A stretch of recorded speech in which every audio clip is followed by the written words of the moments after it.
quality of life depends on your sexual well-being. Yep, it has a role. And your sexual well-being depends on your personality, which is why I'm still talking about personality. In 2006, the World Health Organization actually stated that your sexual health, that is, your state of emotional, physical, and psychological well-being, emotional, physical, psychological, and social well-being remains a public health priority throughout the globe. All right? I'll say it again. The World Health Organization says that your sexual health, that is your social, emotional, psychological, and physical sexual health in terms of your sexuality, remains a public health concern throughout the globe. So the World Health Organization even says your sexual health is important. Why wouldn't you say your sexual health is important? You've got to know your sexual health is important. It affects your quality of life, and your quality of life is dependent on your sexual well-being, which is dependent on your personality.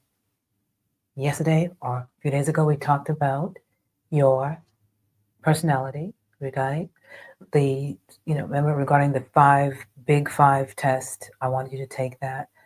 And I hope you took it because we're going to finish off today by going back over the 5 personality traits, a little bit more detail regarding sexual well-being. And I want you to know what you are and to remember that whatever you are, that's the number 1 dominance. But there's number 2, 3, 4, 5. And depending on what ratio you have, it can be a great combination or it could be a worrisome combination. So just be aware, okay? So the neuroticism is very impulsive, highly impulsive. They are really causing problems in relationships because of that impulsivity. So you've got to know if you are neurotic that you've got to control impulses, right? It can't be out of control. It can't be so labile, so emotional. While the conscientious has a low impulsivity. So they have low impulses. They don't just jump and do things, which is why the conscientious personality is pretty good. The agreeable is not impulsive, which is why that's also a good thing. And I mean, within a range. Remember, we talked about ranges. I don't want you to the extreme. Somewhere in the middle is good for any of these characteristics or any of these traits. You don't want to be extreme. Agreeable definitely is not impulsive. The extrovert is impulsive in moderation. So you've got to remember, when you're an extrovert, you're going to be impulsive. Not as much as the neurotic, but you're going to be probably second to the neurotic in impulsivity. Then the openness trait, medium impulsiveness. So they tend to be in between. Next, we have the divorce, very high in the neurotic. Decreased marital satisfaction. They are not happily married. If either one is a neurotic or has that personality trait, one or both, disaster. So you really need to get help, especially if it's on the stronger end of the spectrum. Conscientious guy, divorce is less likely, right? They have a high marriage satisfaction. So they're very satisfied in their marriage. When you find the conscientious dudes, hey, they're very happy. So that is, again, one of the personality traits you're looking for. You're aiming for that, right? In relationships. Agreeable. Divorce is rare. High marriage satisfaction. They are very happy, even though we know there's some pros and cons. They tend not to talk much or care much about themselves. They care more about other people, right? So you want to be able to be aware that, yeah, the divorce rate is rare, but it probably can be there if the person is not happy by continuing to do that, right? Or if the partner doesn't like the fact that she or he is not being forthright about their own needs. Extrovert, divorce is very likely. They have commitment issues.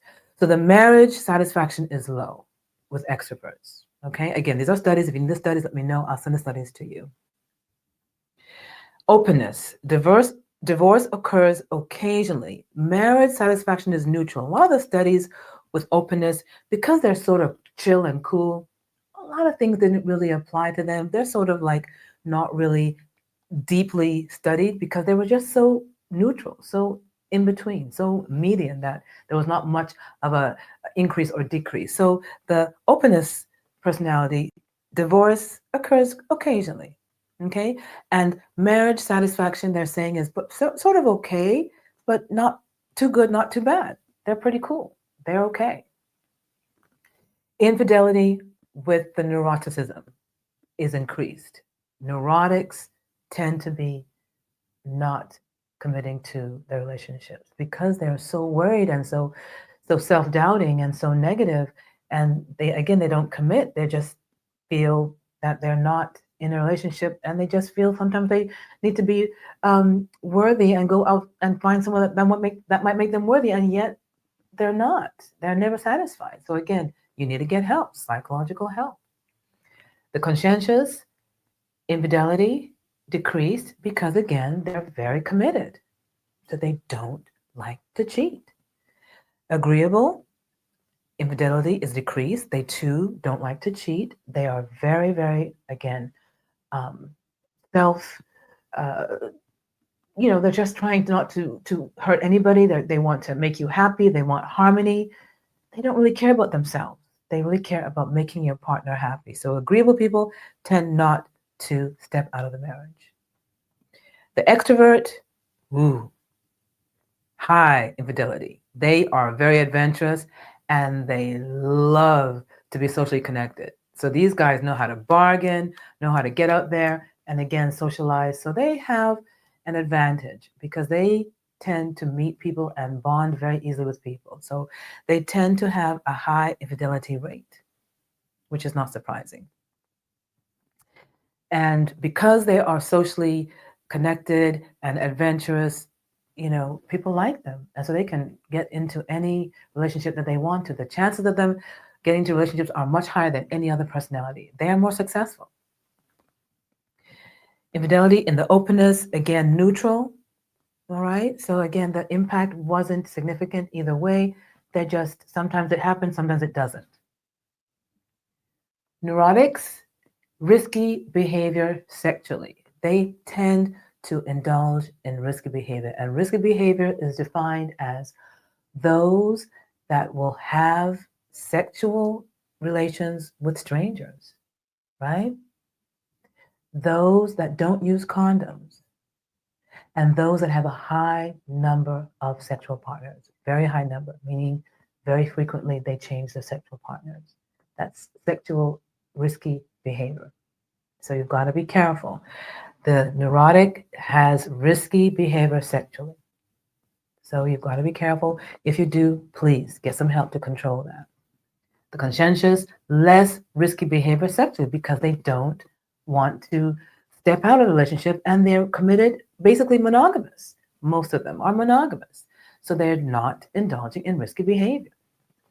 Agreeable, risky behavior sexually is rare with the agreeable. Probably it's impossible because, again, they care so much about their partner, they're not going to step out and do anything risky. They're going to stick to their partner, and whatever the partner says, they're going to do. They're selfless. So you've got to remember the agreeable and the conscientious are two of the traits that you want to really have. And remember, if you have them as primary and secondary, that's a good thing, but you can have the third, fourth, and you want them to be lower with definitely the neurotic personality trait if you did the test, okay? Extrovert, highly sexual risky behavior. you can tell why. They're all over the place, right? Demanding sex, wanting sex all the time. So that high sexual risky behavior, again, having multiple partners, not using condoms, and having sex with strangers, that is risky behavior. Okay? So you want to be getting help to control and curb that. And definitely make sure that that doesn't happen. And you have to use, of course, protection and stuff. Okay? Openness, risky behavior is possible with them. Okay? But again, it was sort of neutral. It's just here, neither here, neither there. You could find it, you could not. Depends, I guess, on the degree or where they are on the spectrum. The last one we're going to talk about is trust. So the neurotics, the neuroticism trait, low trust. They don't trust nobody. They don't even trust close family. So these are people to beware of. The conscientious, high trust. They trust their partners. The agreeable, again, high trust. They trust their partners. Extrovert, low trust. That's what studies say. They do not trust easily because I guess they're having a great time and can't trust all these people that they meet. So they tend to have a low trust, and that makes them less committal in the relationship. Openness, trust again is neutral with them. They don't tend to trust or not trust. They just tend to, on the studies, they tend to be basically equally found to have both trusting and not trusting, nothing impactful, okay? So that was just a great summary of the personality traits that you need to know so that you know where you fall and you can actually impact, change, modify your personality depending on what you need to do to improve your quality of life, your sexual well-being, and your personality trait, which I know sometimes it's hard to change, but with help, you can modify and mute and sort of know where to step in once you're aware that something that might be hurting the relationship is occurring, especially if you really want to make that relationship work and you want your quality of life to go up. Because again, your personality affects not only your sexual health, but your quality of life overall. Okay, guys, I hope you learned something. I will talk to you guys tomorrow. Have a great night. Take care. Bye.